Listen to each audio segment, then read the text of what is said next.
반갑습니다. 제주 반도체 주주 여러분들. 제가 지금 최근에 있었던 이 글로벌 하방 압력이 제가 보기에는 좀 소화가 거의 다 이루어지지 않았나라고 좀 생각이 됩니다. 그 글로벌 하방 압력 어떤 게 있는지 말씀을 좀 간단하게 드리면은 세 가지 정도가 있지 않나 생각이 되는데요. 반도체 하락한 이유 세 가지로 좀 꼽자면은 일단 밸류에이션 재조정이 가장 먼저 일어났었죠. ASML의 실적에 따라서 보시다시피 이때 ASML의 실적이 발표되고 이때 발표됐을 겁니다. 이때 1분기 실적이 발표되고 어닝 쇼크에 의해서 개파락을 시작으로 그때부터 하락세를 쭉 이어갔었죠.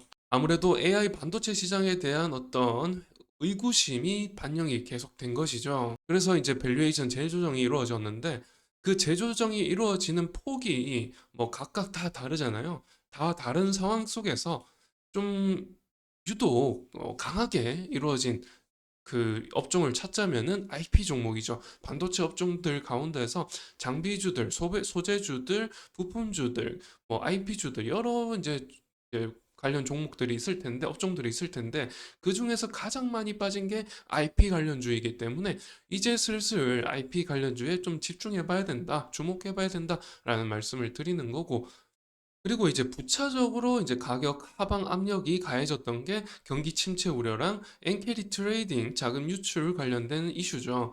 이 두 가지도 좀 해소가 되었는지 제가 보기에는 일단 경기 침체 우려는 지난주에 실업률 4.3%로 발표가 됐었고 이 실업률이 4.3%로 발표되니까 이 월가에서 굉장히 우려를 표명했었죠. 그 연준을 압박하면서 금리 인하 빨리 해야 된다라고 했는데 결국에는 9월에 인하할 계획이죠.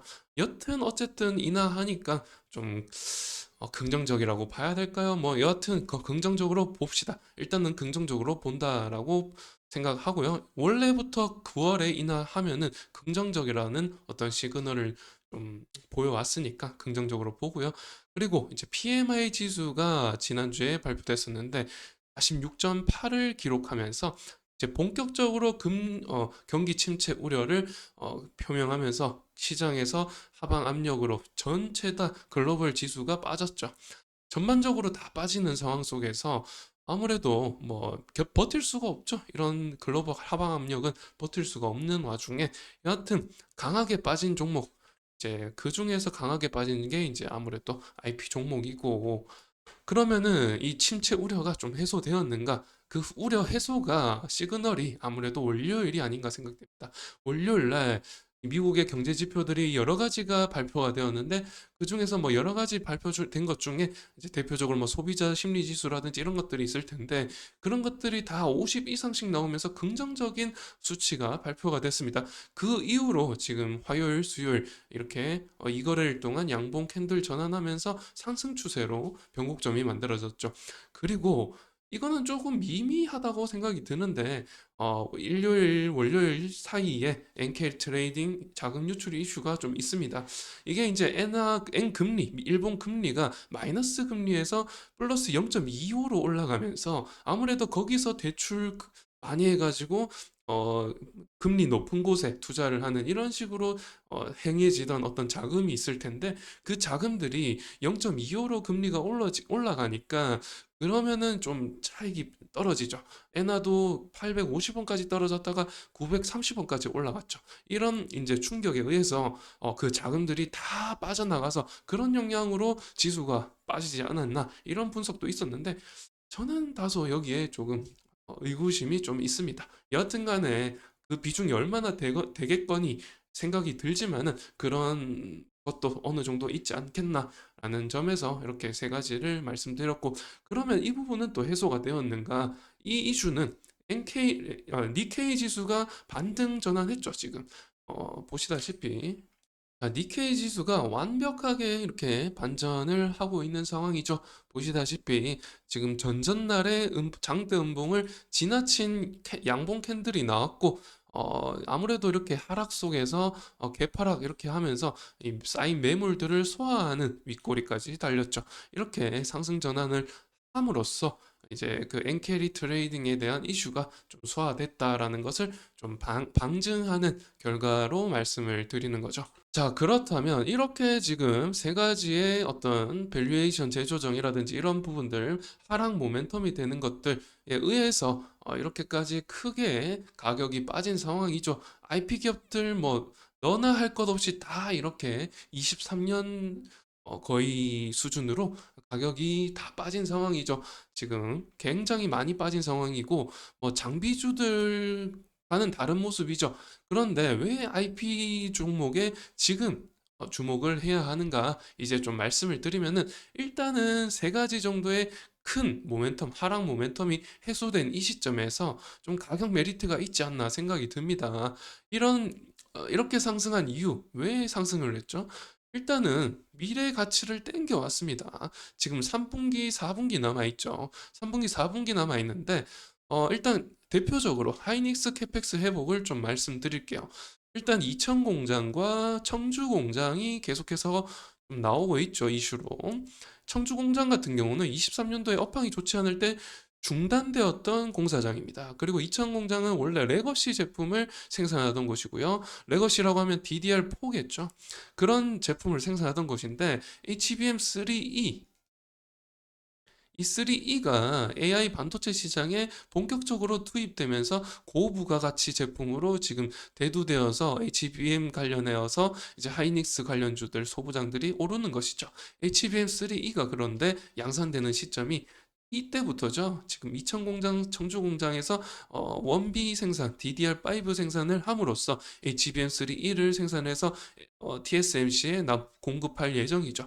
그래서 이제 H200 엔비디아의 H200과 함께 결합될 예정인데, 그렇다고 보면은 이 본격적으로 AI 데이터 센터향으로 공급되는 것은 아무래도 4분기부터 공급될 예정인 거잖아요. 그러니까 이런 것들 지금 4분기, 3분기, 4분기 빠르면 3분기 이때 지금 매출 발생할 것이 벌써부터 이렇게 반영이 된 거죠. 기대감이 반영이 되어서 벌써부터 반영이 된 것입니다. 이렇게 벌써 이제 한 8개월 정도 선반영이 된 것이죠. 여러 업체들이 대부분 23년 4분기부터 이렇게 상승했기 때문에 제주 반도체도 마찬가지고 나머지 뭐 이 반도체 업체들도 다 마찬가지로 이렇게 급상승했잖아요. 그런 점에서 이렇게 선반영이 된 것은 뭐 이렇게 그리더라도 뭐 상관없을 정도로 다 이렇게 24년 초부터 이렇게 급상승했기 때문에 상관이 없죠. 그래서 선반영된 것은 이미 또 너무 빨리 선반영된 것이고, 그래서 아무튼 간에 이제 장비주들을 기준으로 말씀드리면 테크인이라든지 YC라든지 그런 업체들이 지금 다 이렇게 반납이 된 상황이죠. 이 정도 반납이 됐을까요? IP 지금 제주 반도체와 비교하면 지금 이 장비주들 가격들은 여기까지 반납이 된 상황이죠. 거의 3, 40% 반납이 됐죠, 가격이. 그런데 IP주들은 80에서 100% 반납이 된 상황이라는 말씀을 드리는 겁니다. 그러면은 이 IP주들 언제 가격 반영이 다시 이루어질까요? 보시다시피 지금 이 이천 공장, 청주 공장이 완공이 되어야지 장비주들이 매출이 인식이 됩니다. 대표적으로 한미반도체 예를 들면 12월에 공급 계약 체결이 됐죠. 12월에 여기 이천 공장, 청주 공장에 TC 본더가 공급되겠죠.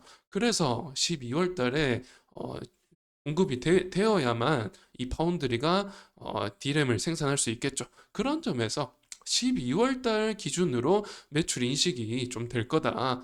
장비주들이요. 장비주들이 그러니까 이제서야 이 반납이 됐다가 이제서야 스멀스멀 행보하다가 스멀스멀 올라갈 준비를 하고 있는 상황이죠. 그런데 IP주들은 어떻죠? 100% 거의 뭐 제주 반도체는 80% 나머지는 100% 반납이 되는 상황이죠. 그러면 언제 올라갈까요? 바로 이제 이 다음 슬라이드를 한번 보시죠. 자, 장비주들은 이제서야 다시 가격 이 반영이 이루어진다면은 IP 기업들은 보시다시피 파운드리가 이제 생산된다면 25년부터 이제 가동이 되겠죠. 25년부터 가동된다면 파운드리가요. 하이닉스죠, 이게. 이 부분이 하이닉스입니다. IDM이 하이닉스인데 이제 파운드리를 기준으로 말씀드리면 이 부분이죠. 이 부분이 장비가 공급이 되고 나서부터 가동이 되죠. 그러니까 장비가 가장 빠르게 반영이 되고요. 그다음이 IP 기업들이 여기 이 반도체 칩이 생산되면서 각종 그 로열티로 매출이 오르게 됩니다. 그러면 파운드리가 가동이 되어야 이 로열티가 생성이 되죠. 그래서 파운드리가 가동이 되는 시점, 바로 25년 1분기나 빠르면 1분기, 늦으면 2분기다 이 말씀을 드리는 거죠. 2분기에 매출 인식이 강하게 나타난다라고 보면은 지금 24년 3분기죠. 그러면은 아직까지 반영되기 조금 이르죠. 3분기죠. 2분기부터 매출이 인식이 된다면 이제 빠른 4분기, 거의 뭐 11월부터일까요? 10월이죠, 10월. 10월부터 좀 매출 인식에 대한 어떤 기대감 반영이 이루어지면 적당하다. 근데 그 전부터 이루어질 가능성이 높죠. AI 반도체에 대한 어떤 붐이 이제 엔비디아를 통해서 좀 반전이 이루어질 가능성이 높기 때문에 8월 28일 날 발표가 되면 또 광기가 시작될 가능성이 높아서 선반영이 더 빠를 수도 있습니다. 지금 8월 중순이죠. 8월 말, 그러니까 28일인데, 그러면은 이제 9월 달부터 광기가 시작되면서 이제 선반영이 되기 시작할 가능성이 높아요. 그런 점에서 이 반영, 이 엔비디아를 통한 광기 반영, 이 재반영을 노리려면은 미리미리 알고 있어야겠죠. IP 기업이 굉장히 많이 빠졌다라는 점이 굉장히 큰 메리트가 아닌가라는 말씀을 드리는 거죠. 여하튼 간에 지금 가격 조정이 충분히 이루어졌고 세 가지의 하방 압력이 지금 좀 소화된 이 시점에서 한 가지 좀 우려스러운 부분은 좀 전쟁 이슈, 중동 리스크 이런 부분이 있지 않나 말씀드릴 수 있고요. 여하튼 간에 이런 상승 여력이 충분한 IP 업체들, 장비주들보다 더 큰 상승을 할 수도 있다라는 메리트가 있는 이 IP 기업들 좀 주목해 봐야 된다라는 말씀을 드리면서 이번 영상 마치겠습니다. 시청해 주셔서 감사드리고요. 여하튼 안전하게 투자 계획 세우셔서 투자하시길 바랍니다. 감사합니다.